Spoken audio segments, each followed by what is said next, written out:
Всем привет! Прямиком из дома мы решили поделиться с вами самым простым и быстрым способом, как сделать медицинскую маску в домашних условиях. Для этого вам понадобится одноразовые полотенца и ножницы. Это все, поехали! Мы отрываем 2 полотенца.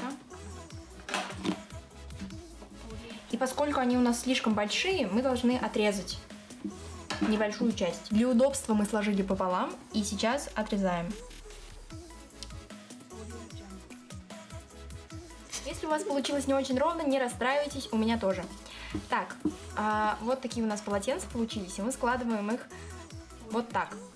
Если вы хотите более плотную маску, то можно использовать 3 полотенца. Далее мы берем закрытую сторону, вот эту, и делаем надрезы. Если вам нужна детская маска, то делаем маленькие надрезы, примерно вот такие. А если побольше, то вот такие надрезы для взрослых. Далее мы разворачиваем нашу маску и заворачиваем ее вот сюда. И теперь осталось лишь надеть нашу маску. Смотрите, как просто, а главное быстро мы сделали медицинскую маску в домашних условиях, не используя шитья и швейных машинок. Берем маску за уши и надеваем.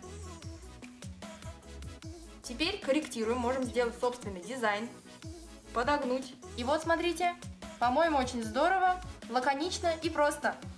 Мы советуем вам сохранять режим самоизоляции и, конечно же, не болеть. Карина Однобаева специально для Горы новостей.